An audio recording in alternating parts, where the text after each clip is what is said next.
निकलता रहता है। बांधों का वर्गीकरण उनकी संरचना और उद्देश्य या ऊंचाई के अनुसार किया जाता है। ठीक, ऊंचाई या उद्देश्य के अनुसार हम लोग क्या करेंगे, बांधों का वर्गीकरण करेंगे। संरचना में प्रयुक्त पदार्थों के आधार पर बांधों को लकड़ी के बांध, तटबंध के बांध, पक्का बांध के अलावा कई उपवर्गों में बांटा जा सकता है।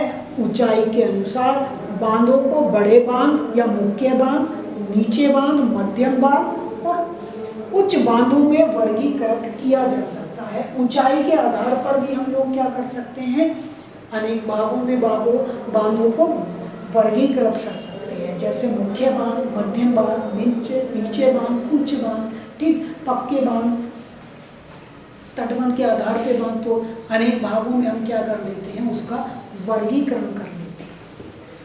आगे बेटा आपको समझना है कि स्वतंत्रता के बाद की गई समन्वित जल संसाधन प्रबंधन उत्पादन पर आधारित बहुउद्देशीय परियोजनाओं को उपनिवेशिक काल में, जब हमारे ऊपर अंग्रेजों का शासन, वो काल, वो समय उपनिवेशिक का शासन काल के रूप में जाना जाता है। बाधाओं को पार करने के, देश के विकास और समृद्धि के रास्ते लाने वाले वाहन के रूप में देखा गया है।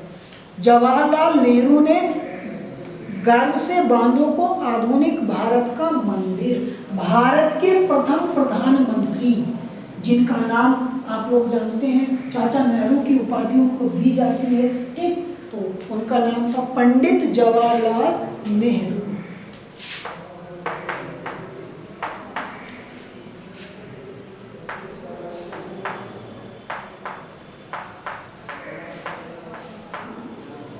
ने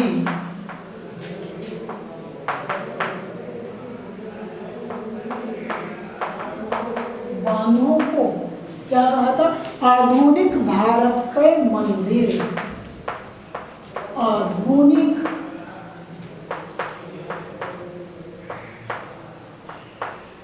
भारत के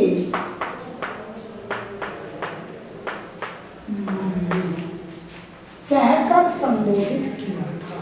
ठीक, ये बेटा बहुत इंपॉर्टेंट लाइन है, आप लोग ध्यान से इसको समझेंगे। आपसे अक्सर बहुविकल्पी आती लघु के क्वेश्चन के रूप में पूछा जाता है कि बांधों को आधुनिक भारत का मंदिर कहकर किसने संबोधित किया था। तो भारत के विषय में बांधों को आधुनिक भारत के मंदिर के रूप में, या बांधों को आधुनिक भारत के मंदिर की संज्ञा पंडित जवाहरलाल नेहरू ने दी थी। किसने दी थी, पंडित जवाहरलाल नेहरू ने। बहुत ही इंपॉर्टेंट है, आप लोग ध्यान से समझेंगे। तो बेटा अगर यदि आपसे पूछा जाए कि बांधों को आधुनिक भारत के मंदिर के रूप में किसने कहा था, या बांधों को आधुनिक भारत के मंदिर की संज्ञा किसने दी थी, तो बेटा आप लोग आसानी के साथ आंसर दे सकते हैं। उसका आंसर उत्तर बनेगा पंडित जवाहरलाल नेहरू ने। उनका मानना था कि परियोजनाओं के चलते कृषि और नगरीय अर्थव्यवस्था, औद्योगिकरण और नगरीय अर्थव्यवस्था समन्वित रूप से विकास करेगी। इसके द्वारा औद्योगिकरण, ठीक, नगरीय अर्थव्यवस्था और ग्रामीण अर्थव्यवस्था समन्वित रूप से साथ साथ बराबर तरीकों से क्या करेगी, विकास करेगी। इसलिए पंडित नेहरू ने बांधों को आधुनिक भारत के मंदिर के रूप में क्या किया था, कहा था, या उनको प्रदर्शित किया था। नीचे बेटा एक लोक गीत भी लिखा गया, उसकी कुछ लाइनें आपको लिखी गई है, और उस लोक गीत के माध्यम से दामोदर घाटी क्षेत्र में बाढ़ के रूप में जो विभीषिका होती है, जो उससे नुकसान होता है, उस पर चर्चा की गई है। दामोदर को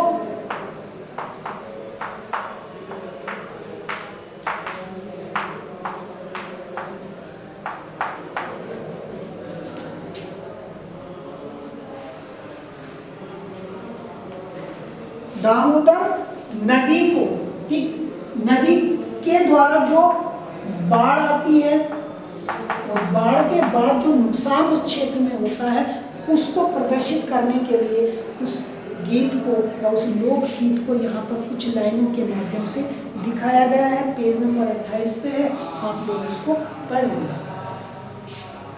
आगे, नदियों पर बांध बनाने और उनका बहाव नियंत्रित करने से उनका प्राकृतिक बहाव अवरुद्ध हो जाता है। बेटा, जहाँ बांध बनाने से बहुत सारे लाभ हैं, मानव की बहुत सारी आवश्यकताओं की पूर्ति होती है, बहुत सारे उद्देश्यों को एक साथ पूरा किया जाता है, तो वहाँ उस लाभ के साथ साथ कुछ हानियां भी हैं। तो बांध बनाने से क्या क्या हानि हो सकती है, ये आपको याद रखना है कि केवल बांध बनाने से लाभ ही नहीं है, उससे कुछ हानियां भी हैं। तो आप लोग बांध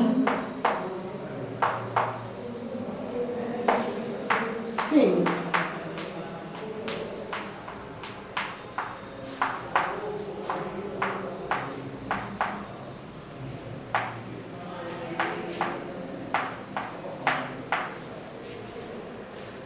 क्या हानियां है? पहली हानि है कि उनका प्राकृतिक बहाव अवरुद्ध हो जाता है।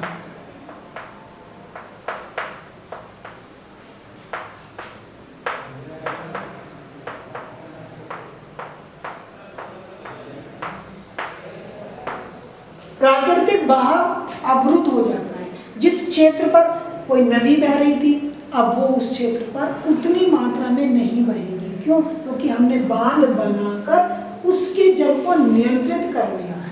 अब हम उसके दरवाजे से जो ढलुआ भूमि हमने बनाई है, उसी के माध्यम से सीमित मात्रा में हम उसके जल को छोड़ते हैं, तो उसका बहाव क्या हो जाता है? अवरुद्ध हो जाता है। उसके दूसरी हानि ये होती है कि नदी के तलछट,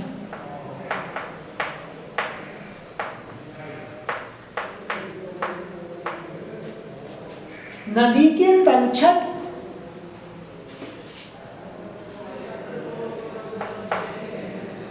अवरुद्ध हो जाता है, यानी उसकी जो तली है उसमें बहुत सारे पदार्थ रुक जाते हैं। क्यों? क्योंकि नदी यदि अपने बहती रहेगी तो अपने साथ उन पदार्थों को बहाकर आगे लेती जाएगी, लेकिन जब उसकी धारा नियंत्रित हो गई है तो वो एक स्थान पर इकट्ठा होते रहते हैं।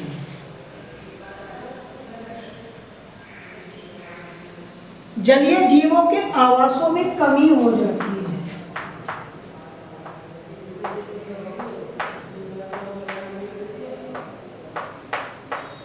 जीवों के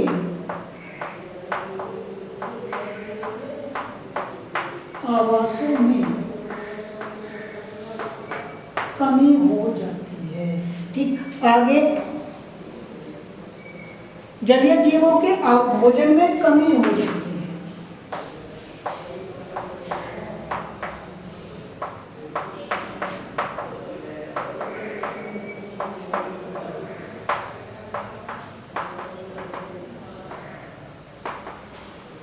तो बांध बनाने से जहाँ बहुत सारे फायदे हैं, वहाँ कुछ नुकसान भी हैं। आपसे पूछा जा सकता है कि बांध बनाने के या बांध से होने वाले कोई दो नुकसानों का वर्णन कीजिए। तो बेटा, ये अति लघु में पूछा वाला क्वेश्चन है, या लघु में भी आपसे पूछा जा सकता है। तो आप लोग क्या करेंगे, याद रखेंगे, प्राकृतिक बहाव, नदियों का प्राकृतिक बहाव रुक जाता है या अवरुद्ध हो जाता है। दूसरा, नदी का तलछट अवरुद्ध हो जाता है। तीसरा, अवरुद्ध हो जाने पर जो होगा, उसके तली में चट्टानी पदार्थों की अधिकता हो जाएगी। जलीय जीवों के आवास और भोजन में क्या हो जाती है? कमी हो जाती है। बांध नदियों को टुकड़ों में बांट देते हैं। एक और समस्या यह है कि बांध नदियों को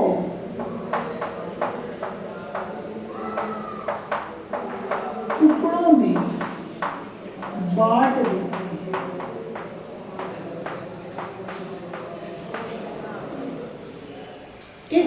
नदी बांध के कारण छोटे छोटे भागों में बट जाती है। क्यों? कि धारा अवरुद्ध करने से उसका स्थान अलग हो गया, फिर आगे की धारा निकलेगी तो उसका स्थान अलग हो जाएगा। बांध नदियों को क्या कर देते हैं? टुकड़ों में बांट देते हैं। तो बेटा, हम लोग चर्चा कर रहे थे कि बांध से जहाँ बहुत सारे लाभ हैं, वहाँ कुछ हानियाँ भी हैं, ये क्वेश्चन में आपसे पूछा जाएगा तो आप आसानी से क्या